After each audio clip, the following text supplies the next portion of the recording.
안녕하세요 여러분, 디지털 크리에이터 아레입니다.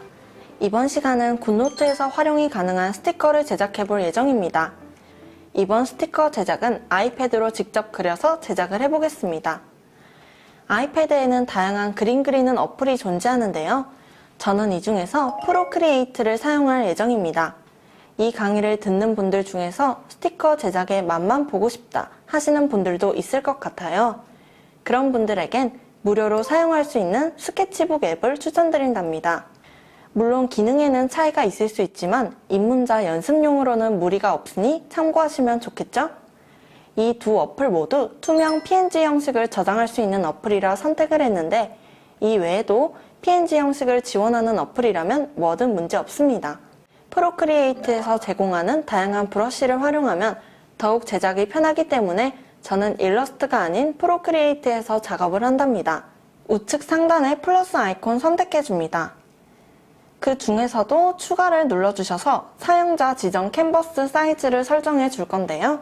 애초부터 스티커화할 종이의 사이즈에 그림을 그려주시는 것이 굉장히 좋습니다. 나중에 크기 변형을 하시면 화질이 깨져서 퀄리티가 낮아지기 때문이죠. 저는 A5 사이즈 420, 595 픽셀로 설정해 주겠습니다. 출력 해상도를 나타내는 DPI는 300으로 설정해 주겠습니다. 300 정도면 높은 해상도로 그림이 조금 덜 깨진답니다. 창작 눌러주시고 이제 본격적으로 그림을 그려볼게요. 다이어리에 자주 사용하시는 그림을 그려주면 된답니다. 이 부분도 그림을 그리기 전에 미리 레이아웃을 잡아두겠습니다. 대부분 그림 그릴 때 대충 밑그림을 그리는 것을 러프라고 하는데요. 러프는 대체로 빨간색으로 그리는 편이라 빨간색으로 러프 스케치를 해주겠습니다. 러프라서 브러쉬는 크게 상관없는데요. 저는 드라이 잉크를 사용해 주겠습니다.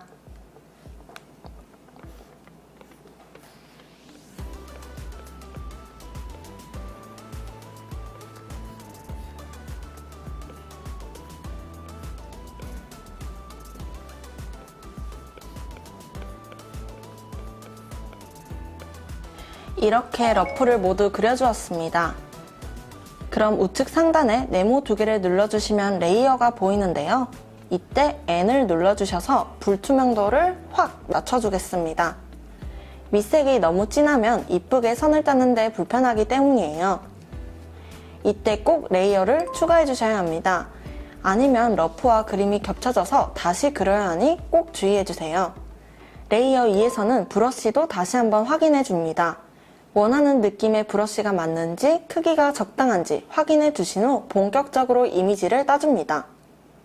저 같은 경우에는 모노라인을 사용해서 이미지를 따주겠습니다.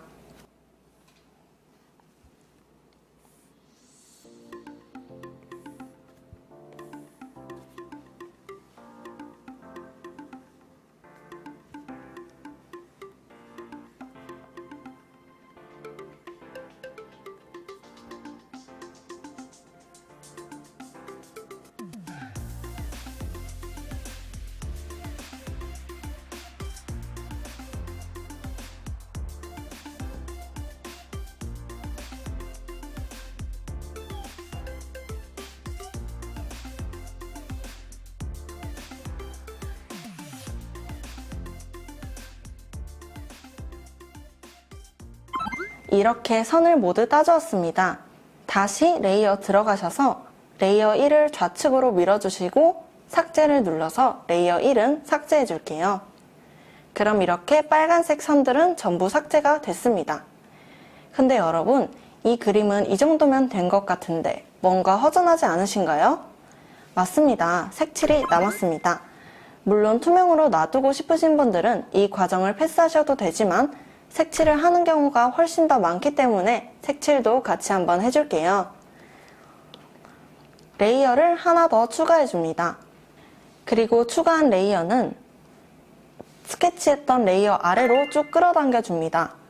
스케치 레이어가 가장 위에 있는 상태로 놔둬줍니다. 그리고 추가한 레이어에도 색칠을 해줄게요.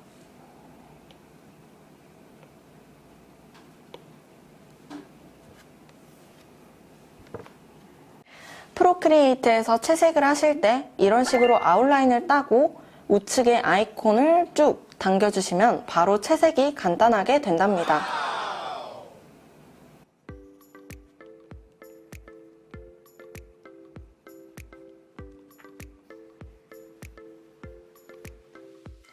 이쪽은 흰색으로 색칠을 해줄 건데요. 배경이 흰색이라 어디가 흰색인지 잘 구분이 안 되기 때문에 레이어 선택하셔서 배경 색상을 잠시 아무색으로 바꿔줍니다. 그 다음 다시 흰색을 선택하셔서 이렇게 색칠하시면 훨씬 더 편하겠죠?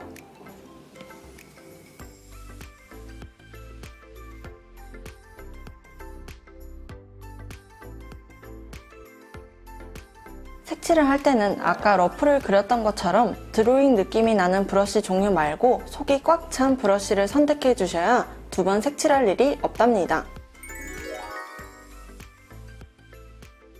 만약 이모티콘 제작을 하신다면 캔버스 사이즈를 제출할 플랫폼의 사이즈에 맞게 설정해 주셔야 하고, 이렇게 한 페이지에 모두 그리는 게 아니라 각각 한 장씩 그려주셔야 한다는 차이점이 있습니다. 이제 배경이 투명한 PNG로 저장을 해줄게요. 지금 육안으로 보기에도 일러스트의 돼지처럼 흰 배경이 있죠? 레이어 들어가셔서 배경 레이어에 체크를 해주시면 이렇게 육안으로 볼 때에도 배경이 없어진답니다. 이 상태가 바로 배경인 투명인 상태예요. 이렇게 나타나지 않으시면 스티커 역할을 할 수가 없습니다. 이제 내보내기 위해서 좌측에 공구 모양을 눌러줍니다. 이미지 공유 중에서 PNG를 선택해 주시면 되는데요. 이미지 저장을 눌러주시면 바로 갤러리에 저장이 된답니다. 갤러리에서 확인을 해보시면 육안에서는 이게 배경이 투명인지 잘 구분이 안 가는데요. 바로 굿노트에서 확인해 보겠습니다. 굿노트를 실행시켜 줍니다. 스티커를 불러오기 위해 상단 패널에서 그림을 선택해 줍니다. 가장 앞에 저장해 두었던 그림이 있죠? 선택하시면 이렇게 노트 내부에 그림이 불러와진답니다. 이미지를 잘라주기 위해 이 이미지를 한번 클릭하셔서 자르기 선택. 그럼 이런 식으로 사각형을 활용해서 이미지를 사용할 수 있습니다. 하지만 이렇게 사각형 범위에 들어가지 않을 때에는요, 다시 이미지를 선택해서 자르기, 하단에 렉탱글이 아니라 프리핸드를 선택해 줍니다. 프리핸드 선택된 상태에서 잘라줄 범위만큼 편하신 대로 그림을 그려주시고 완료 해주시면 그림을 그린 부분만 스티커로 활용을 할 수가 있습니다.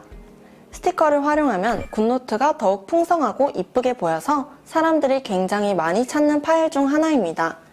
하지만 여기서 주의할 점이 하나 더 있습니다. 이렇게 아이패드에서 PNG 형식으로 그림을 그린 후 컴퓨터로 옮기실 때에는 카카오톡, 라인, 문자처럼 메신저를 이용해서 이동해 주시면 화질도 많이 깨지고 PNG 형식이 저장되지 않기 때문에 꼭 메일로 보내주시는 게 좋습니다. 오늘은 이렇게 나만의 스티커를 직접 그려서 제작을 해보았습니다. 처음으로 직접 그림을 그린 파트라 재미있으신 분들도 혹은 오히려 어려우신 분들도 계실 것 같아요. 스티커 만들기도 연습할수록 실력이 늘고 또 거기에서 재미를 찾을 수도 있으니까 꾸준히 연습하시면 좋겠죠? 다음 강의에서는 디지털 파일 판매 준비를 같이 한번 해보겠습니다. 오늘도 강의 들으시느라 너무너무 수고하셨습니다. 다음 강의에서 뵙겠습니다.